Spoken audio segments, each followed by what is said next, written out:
જી Balaji enterprise નામની આ જે પેઢી છે એને ફરીથી વિડિયોગ્રાફીનો કોન્ટ્રાક્ટ આપી દેવામાં આવ્યો છે એ વાત સામે આવી છે એક વ્યક્તિએ કોર્પોરેશન સામે આક્ષેપ પણ કર્યો છે આખો મામલો શું છે ટેન્ડર પ્રક્રિયા વગર કોઈ કામ આપી શકાય નહીં આપ સમજો છો 2 મહિનામાં ટેન્ડર થયું છે એવું અધિકારીએ મને વાત કરી છે અને એમાં આ પાર્ટી L1 આવી છે એવી પણ મને માહિતી એણે આપી છે હવે એ મંજૂરી અર્થે સ્ટેન્ડિંગમાં આવશે સ્ટેન્ડિંગના સંકલનમાં આવશે અને સ્ટેન્ડિંગ નક્કી કરશે કે એને કામ દેવું છે કે નથી અત્યારે હજી કોઈ નિર્ણય અમે કામ આપવાનો કર્યો નથી એવું મને અધિકારી જે કંપની સામે આવા ગંભીર કૌભાંડના આક્ષેપ છે ખુદ મેયરે સ્વીકારી લીધું કે આમાં કૌભાંડ થયું છે પણ આ પ્રક્રિયા આ સાંભળો હું સમજી ગયો આપ શું કહેવા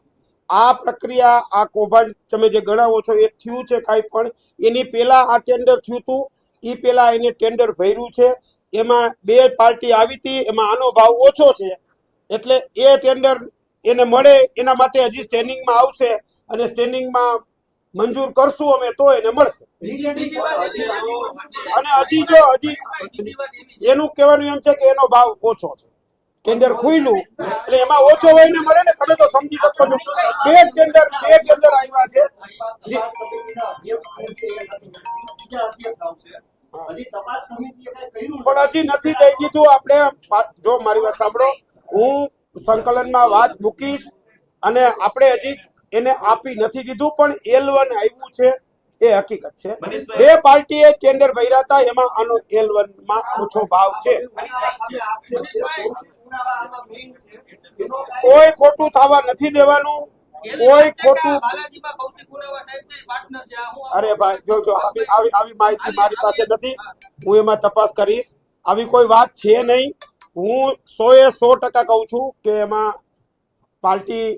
સંકલનમાં નક્કી કરશું અમે કે આપવું કે નહીં હજી કામ દઈ નથી દીધું પણ મેં જો આ બધું થયું ને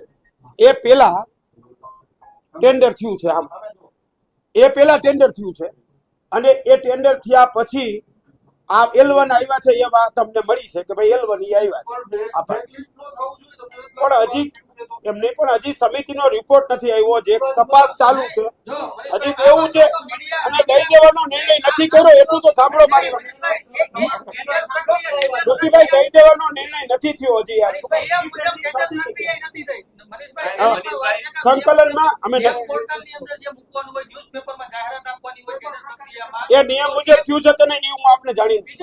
કે ટેન્ડર પ્રક્રિયા જે થવી જોઈએ એ નિયમ મુજબ થઈ છે કે નહીં હું અધિકારી પાસે જાણી લઉં પછી આપને કહું આ તો મે મહિનામાં થયું છે યાર મારા આવવા પહેલા આ ટેન્ડર થયું છે અને આ ભાઈ L1 આવ્યા છે એ વાત મને મળી છે મેં પૂછ્યું ના એવું ન થઈ શકે હું એને પૂછીશ કે ભાઈ તમે જે ટેન્ડર પ્રક્રિયા કરી છે એ નિયમ મુજબ કરી છે કે નહીં અને નિયમ મુજબ નહીં કરી હોય તો આપણે રદ કરાવ 100% કરાવશું આપણે પારદર્શક કામ કરવું છે પૈસા પ્રજાનો એક પણ પૈસો ગેરવલે ન જાય એના માટે આપણે અહીંયા છીએ આપણે એક વસ્તુ ખોટી ચલાવી નથી લેવી નિયમ મુજબ નથી ચલાવી લેવું કોઈ સંજોગોમાં ખોટું ચલાવી નથી લેવું મનીષભાઈ અધિકારીઓ નિયમ બનાવે છે નિયમો એવા જ બનાવે કે ફલાણો ઠીકડો જ આવે સામાન્ય માણસ નો આવે ઓપન ફોર ઓલ માટેની પ્રક્રિયા હોવી જોઈએ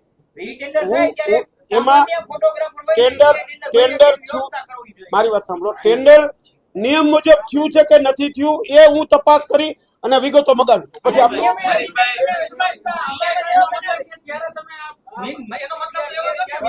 આ જો મારી વાત સાંભળો 1 મિનિટ ઉપર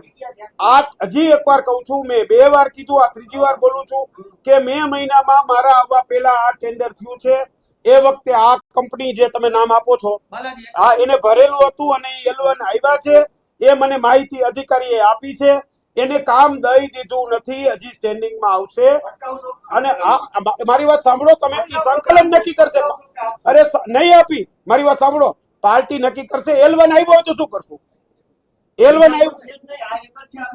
એમ નહીં પણ બે મારી વાત જો નિયમ મુજબ મારી વાત સાંભળો હું ખાતરીપૂર્વક કહું છું કે જો નિયમ મુજબ ટેન્ડર પ્રક્રિયા નહીં થઈ હોય ને તો આપણે રદ બસ 100% ખોટું નથી કરવું આપણે ખોટું કરવું નથી આપણે કોઈ થવા નથી દેવું થઈ શકે પણ નિયમ મુજબ ટેન્ડર પ્રક્રિયા ન થઈ હોય તો હું મગાવું છું વિગતો અધિકારી પાસે કે ભાઈ ટેન્ડર પ્રક્રિયા નિયમ મુજબ થઈ છે કે નહીં એમાં હું ઊંડો ઉતરું બરાબર 100%. એમાં ખોટું કરવું નથી આપણે મનીષભાઈ, તમે હાથ આપો. બરાબર. અરજી તમે હાથ આપો. પણ નિયમ જ એવો બનાવે કે જેનું એક ના ના એવું નહીં થવા દે યાર. નહીં થાય.